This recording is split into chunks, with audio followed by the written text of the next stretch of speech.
वाराणसी के भदैनी स्थित पौराणिक लोलार्क कुंड में आज सूर्य षष्ठी के अवसर पर लाखों श्रद्धालुओं ने आस्था की डुबकी लगाई है। भक्तों ने पुत्र प्राप्ति और रोग मुक्ति की कामना के साथ भगवान सूर्य को अर्घ्य अर्पित किया है।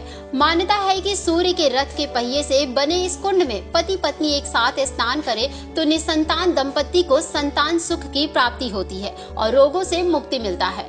इन परंपराओं के अनुसार स्नान के दौरान भक्त कुंड में फल अर्पित कर त्यागते हैं और मनोकामना पूरी होने तक चढ़ाए गए फल को नहीं खाते हैं। इससे भी खास बात तो ये है कि स्नान के बाद कपड़े भी कुंड में ही छोड़ने की परंपरा है।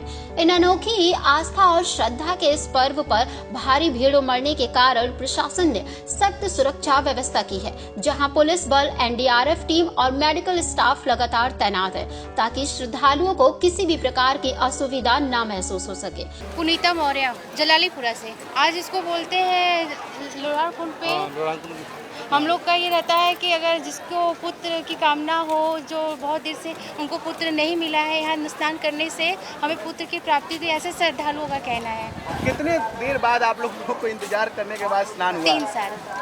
नहीं, स्नान आज मॉर्निंग में हम लोग सुबह 8 बजे से लगे थे। अब जाके खाली हुए हैं। बहुत लंबी लाइन में थे हम लोग। तो भीड़ है काफी भीड़ है सर। अच्छा, लेकिन स्नान के दौरान कुछ चढ़ाया भी जाता है। हाँ, तो क्या मान्यता है उस चढ़ाने का भी?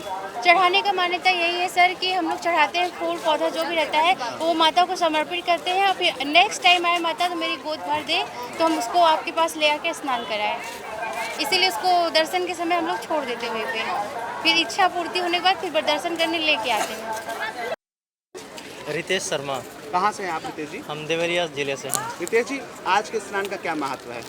आज के स्नान का यही महत्व है कि जो भी मनोकामना ये रखता है कि हमें संतान की प्राप्ति हो, वो इस स्नान को करता है और उसे मनोवांछित जो है मनोकामना उसकी पूर्ण होती है। और इसी मनसा के लिए लोग यहाँ आते हैं। तो आप कितने देर से यहाँ खड़े थे और कैसी भीड़ देखने को मिली? यहाँ बहुत ज़्यादा भीड़ है और पिछले हम 16 से 17 घंटे हो गए लाइन में लगे थे और तब जाके अभी स्नान हुआ है हम लोग। तो आप लोग स्नान करने गए तो कुछ चढ़ावा भी किया होगा? क्या चढ़ावे में कोई फल चढ़ाते हैं? जी। हाँ। एक कोई भी एक आप जो है फल चढ़ाते हैं और जीवन भर उस फल का त्याग करना होता है। आप उस फल को नहीं खा सकते। ऐसी यहाँ पे मतलब एक धारणा है जो ये। मैं जितेंद्र द्विवेदी यहाँ स्नान के लिए आया हूँ।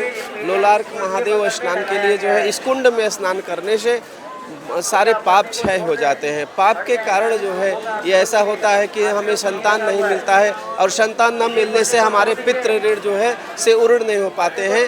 गरुड़ पुराण में कहा गया है कि पितृ ऋण जो है ऋषि ऋण और देव ऋण होता है। तो पितृ ऋण ऐसा होता है जब हम संतान पैदा करते हैं तभी ये पितृ ऋण दूर होता है और हमें संतान से बहुत खुशी मिलती है। और उस जो जिनके पास संतान नहीं हो रहा है, सारी चीज़ें फिट हैं, उसके लिए जो है यहाँ पर आते हैं और पति पत्नी साथ में स्नान कर लेते हैं। तो बहुत सारे लोगों को भगवान महादेव की कृपा से उन्हें संतान मिल गया है और मिलेगा भी, ऐसा लोगों की मान्यता है। और उसके लिए 3-3 दिन से लाइन लगाए हुए 2-2 किलोमीटर की लाइन में चल रहे हैं और बहुत ही अच्छा यहाँ पर महादेव की कृपा के लिए, प्रसाद के लिए है, जो आषाढ़ पक्ष के शुक्ल पक्ष में और षष्ठी तिथि को आता है जो है।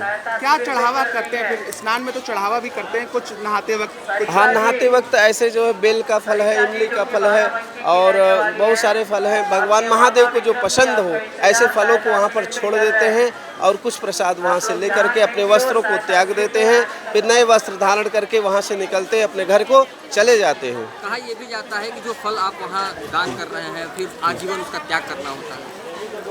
हाँ, इस मान्यता में जो है ऐसा जो है कि उस फल को जो है एक बार मिलता है फिर उसको त्याग देते हैं। भाद्र शुक्ल षष्ठी को लोलार्क षष्ठी कहा जाता है, जो काशी में इसकी बड़ी महत्ता होती है। काशी में भदैनी स्थित लोलार्केश्वर महादेव हैं। लोलार्क कुंड में निसंतानों को संतान प्राप्ति के लिए इस कुंड में आज के दिन स्नान किया जाता है। और ऐसी मान्यता है कि लोलार्क कुंड में ही भगवान आदित्य का पहली किरण यहाँ पर पड़ी थी और इसकी जो महत्ता है यह महाभारत काल से मानी जाती है। और आज के दिन यहाँ पे जो है लोलार्क कुंड में स्नान किया जाता है।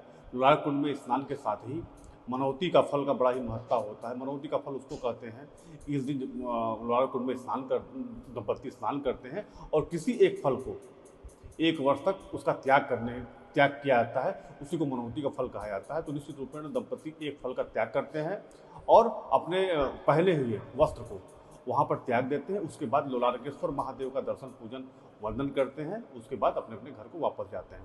आज जो है भाद्र शुक्ल षष्ठी लोलारक षष्ठी तिथि जो है शाम 5:55 तक है। उसके बाद जो है षष्ठी के बाद सप्तमी लग जाएगा। वही ज्योतिष में भी जो है बड़ा ही महत्ता है षष्ठी तिथि का। देखा जाए ज्योतिष के 12 भाव में पंचम भाव का जो कारक ग्रह होते हैं भगवान सूर्य होते हैं, और सूर्य को है जो है क्योंकि पंचम भाव जो है संतान कारक होता है, इसीलिए हमारे यहाँ सनातन धर्म में जो भी पर्व सूर्य से संबंधित है वो पुत्र कामना संतति कामना के लिए किया जाता है, जिसमें ललई छठ है, डाला छठ है, सूर्य षष्ठी है, लोलारक षष्ठी है। वर्ष में तमाम षष्ठियाँ जो आती हैं वो पुत्र कामना के लिए होती है, जिसमें प्रमुख जो है लोलारक षष्ठी जो आज है।